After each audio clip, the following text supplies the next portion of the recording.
Esse é o canal Verdades Ocultas da Bíblia. Sejam muito bem-vindos. Torne-se membro do canal e tenha acesso à nossa biblioteca.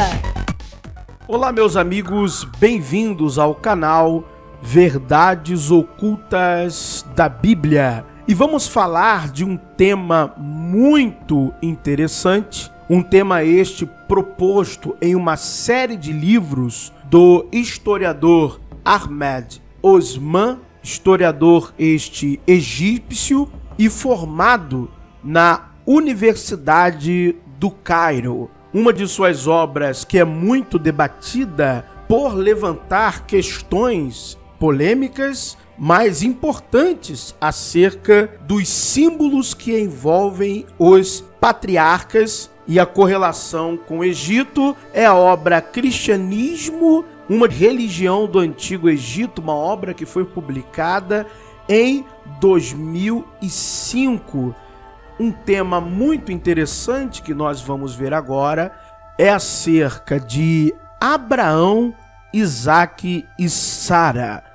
O historiador Ahmed Osman, ele demonstra muitos apontamentos históricos acerca da lenda, do mito abraâmico e sua correlação com o Egito, aonde leitores desatentos da Bíblia e que não são também conhecedores da língua hebraica, coisas que ele apresenta que podem passar desapercebidas. Eu fiz um estudo completo sobre o capítulo do livro dele, uma tradução, demonstração de alguns outros paralelos, e isso está disponível aos membros do canal. Os membros do canal têm acesso completo a este estudo.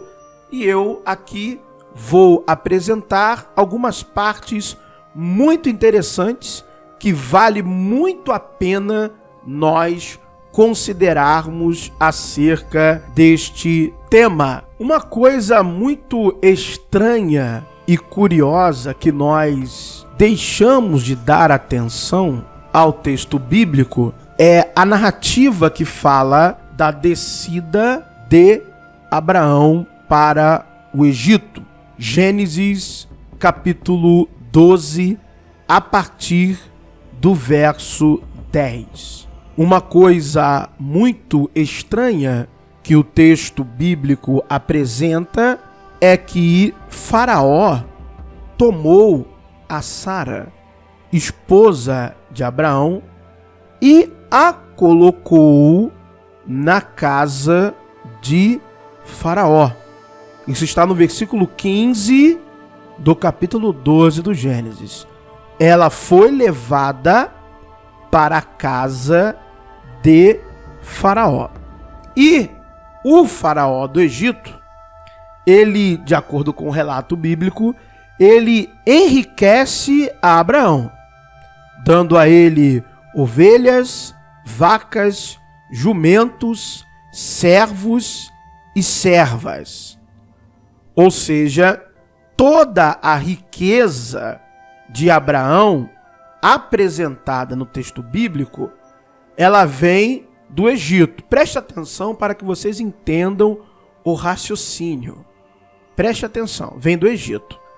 Obviamente, Abraão não passou um dia nem dois no Egito pela própria perspectiva da análise da narrativa bíblica. Pela própria análise. Bom, sabemos que Abraão não é um personagem histórico.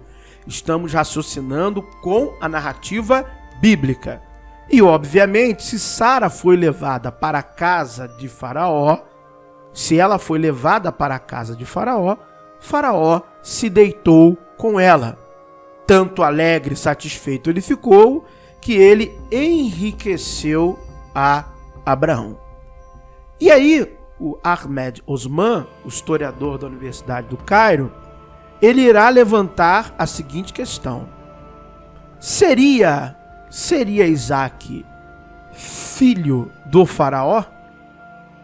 Olha só a pergunta. Seria Isaac filho do faraó? Alguns vão dizer que não. Principalmente os mais fundamentalistas. Por quê? Porque o texto bíblico apresenta uma enorme janela de tempo entre a descida de Abraão para o Egito, e o nascimento de Isaac. Então há um grande ato construída pela narrativa bíblica. Um esforço do narrador bíblico, segundo o historiador. Vocês estão vendo que eu deixei o texto, a parte principal do nosso trabalho aqui, uma das partes principais, melhor dizendo, do nosso trabalho, grafado, né? A grafia está em vermelho e destacado em amarelo, algumas partes importantes desse trabalho, desse texto de um historiador, ok? Deixar isso bem claro, de um historiador. Então, uma das questões que ele irá levantar, que é muito interessante, uma das questões que eu destaco aqui, que são muito interessantes, é que, na verdade, o que foi prometido a Abraão não foi só a terra de Canaã. A promessa a Abraão ia muito além da terra de Canaã. E um leitor desatento não perceberia. Mas o historiador percebeu que está em Gênesis, capítulo 15, versículo 18.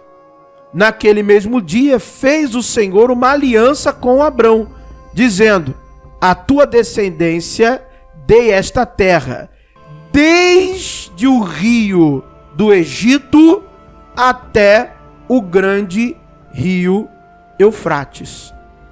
Nós sabemos que a época da composição do Gênesis, ali por volta do século 7 a.C., havia um grande conflito entre a dinastia judaíta de Judá e a dominação egípcia.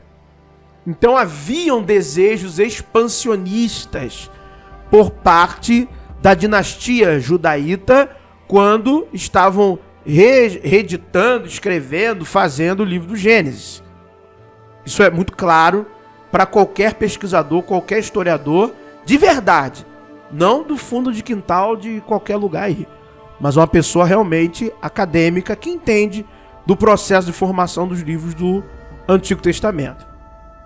Logo, também, esta era a extensão durante muitos períodos da história, e aí sim verdadeira e não mitológica, ou somente por uma pretensão política, dos impérios egípcios, do Império Egípcio.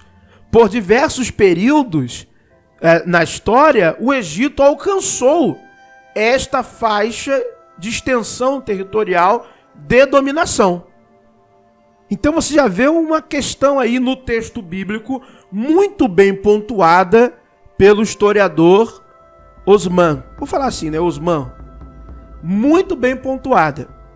Uma outra coisa que é muito interessante que ele coloca é que o pacto que foi feito com Abraão da circuncisão, nós hoje sabemos claramente, por evidências arqueológicas e textuais, que era uma prática egípcia. Múmias foram encontradas circuncidadas. A circuncisão, muito antes de ser uma prática hebraica e posteriormente judaica, era uma prática egípcia. Exatamente. Múmias de faraós, corpos de diversas idades mumificados foram encontrados, né? E feito as análises nele, percebeu-se que eram circuncidados. E de diversos períodos da história do Egito. Do Egito antigo, não só da época de Abraão, posterior a Abraão. Ou seja, a circuncisão, antes de ser uma prática demonstrada nos textos bíblicos, é uma prática egípcia. Uma outra questão muito interessante que ele mostra desse elo, né, entre Abraão, o mito abraâmico e o Egito, de querer dizer que, na verdade, o Isaac, herdeiro da promessa, é um herdeiro do Egito, ou do poder egípcio, vamos dizer assim, é que, interessantemente, fontes extrabíblicas trabalham a questão de Abraão não ser o pai sanguíneo de Isaac. E isso é estranho. Há uma passagem que o historiador Ahmed Osman ele coloca em seu livro, tirada do Talmud e outra do Corão.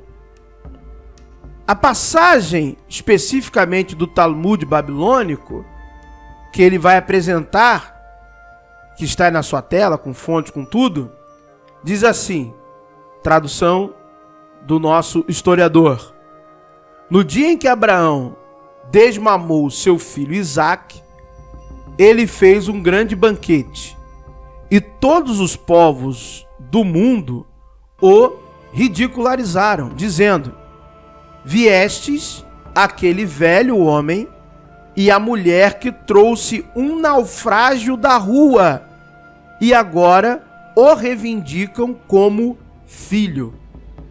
Um versículo do Corão, né, na Sura Os Profetas, vai dizer sobre Abraão: nós lhe concedemos Isaac, e como um presente adicional, um neto, Jacó.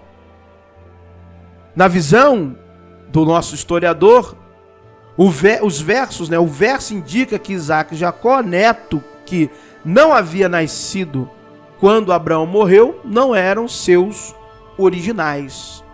Outro capítulo do Corão, tendo mencionado os três profetas, Messias, Arão e Ismael, fala deles na surata sobre Maria, capítulo 19, 58, como sendo a posteridade de Abraão e Israel, Jacó.